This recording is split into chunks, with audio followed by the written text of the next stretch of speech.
Welcome to today's episode on the United States of Trump. Today, we are going to cover a broad range of topics, including the new phenomenon we call womansplaining, a newfound friendship between President Trump and former New York Attorney General Eric Schneiderman, and an exclusive interview with Gina Haspel. It's been brought to our attention based on many recent complaints that something new is happening: womansplaining. This is when women talk in a condescending tone to men as if they know better than them. Some of the topics women like womansplaining about include cramps, childbirth, and menstrual cycles. Also, parenting, effective communication, compassion, and emotional intelligence, as if they know about these things better than men do. What are we going to allow next? Majority Asian schools in California? This just in, President Trump and former New York Attorney General Eric Schneiderman have forged a new friendship. Schneiderman has been an avid anti-Trump advocate and as a prosecutor had led the state's charge against Trump's federal policies. However, he resigned from his position after he was accused of sexual assault, hitting women, and even calling his girlfriend his brown slave. But recent revelations of Schneiderman's sexual assault allegations have allowed them to bond despite their prior differences.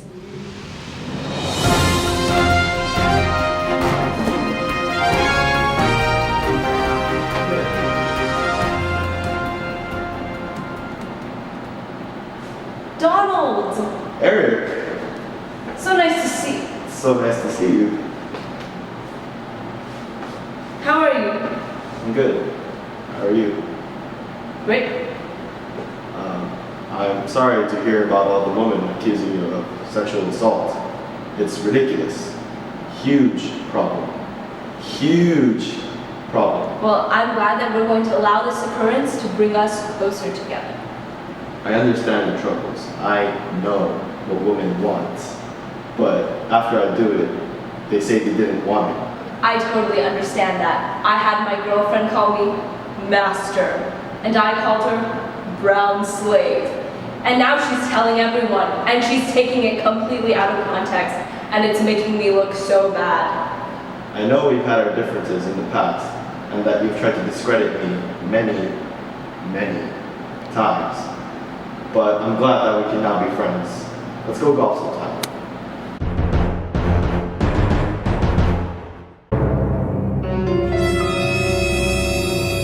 Also, on the most respected, fact-based, and unbiased news source of them all, Fox News, there was an exclusive interview with Trump's attorney, Mr. Rudy Giuliani, who tried to expose our perfect President Trump.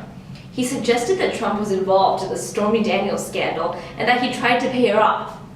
After the story surfaced, what could Trump do but protect the reputation of his highly esteemed attorney by confirming the story? This is yet another example of President Trump's loyalty and dedication towards his staff.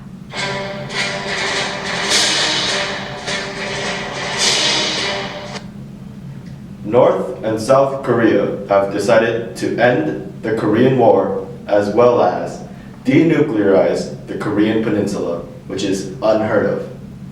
Unheard of. I am uniting the world. Me. From the Women's March to the various rallies around the country, I am bringing us closer together. No other president has had as strong of an impact on the United States as Trump. Let's see what others have to say. So, how has Trump united our country? Well, our friends and I from Alabama, a group of motivated workers, have started the White Workers Union. We fight immigrants who are stealing our jobs in order to gain our jobs back. Because if white people in America can't get good health care or good pay, then what has America come to? How's Trump united our country? What do you mean by unlocked? So since Trump became our president, our neighborhood has been able to express our passion and love for firearms freely.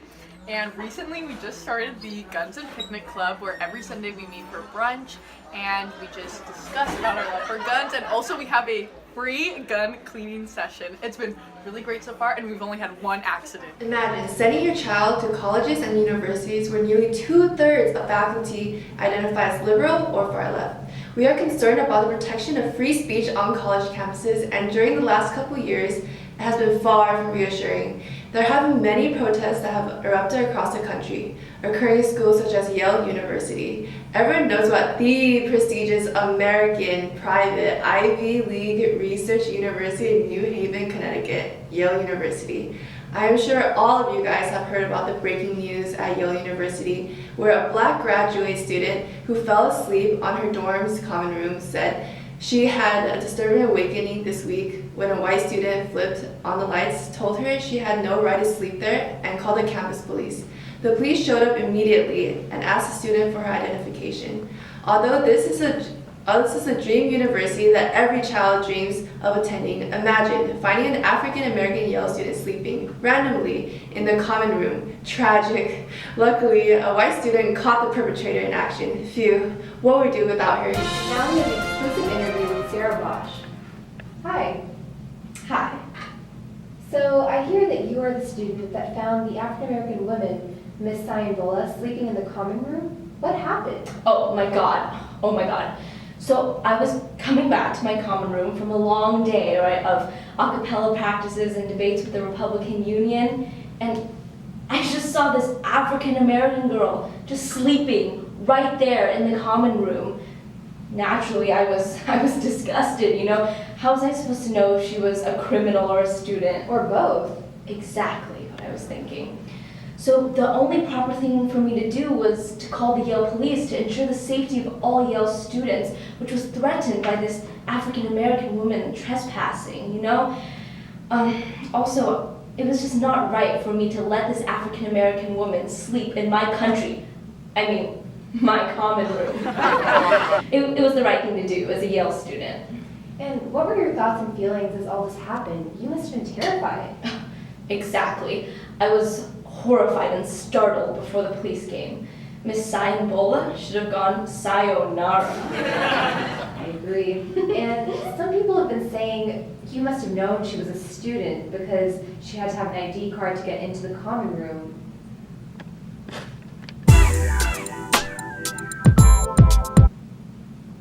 Are you even American? Does she even work here? Police? Police! Police! Now, President Trump's nominee to lead the CIA, a woman who just oversaw a few tortures here and there, not a problem at all. We've seen someone get tortured at least once in our lifetime experience. The start of the torture program started at summer of 2002. She was administrating a secret CIA prison in Thailand, a man named Abdul Arahim al-Nashri, who under her custody was put through different tactics like waterboarding and sleep deprivation. These methods have no impact. It's like a small shock. Welcome, Gina Haspel. Hello, how are you doing? Hi, thanks for having me here, of course. What are your views on torture? Me? Torture?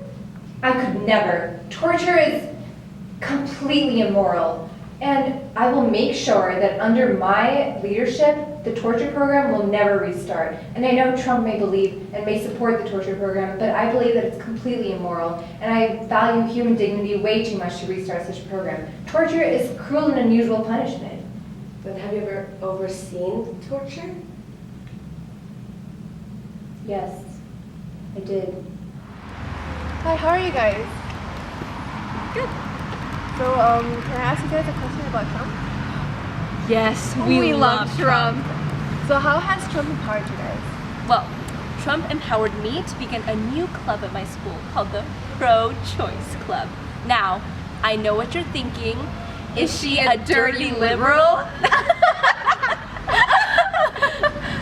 No. I believe in pro-choice because I believe that I should choose to remain abstinent. I should choose to wait till marriage. I should choose to follow God's will. Trump has helped me embrace my sexuality. In a world that's increasingly hostile towards the cisgender heterosexual community, he helped me find my voice. And that's why I decided to start a club at my school called the Straight Alliance. It's basically a support group for straight people.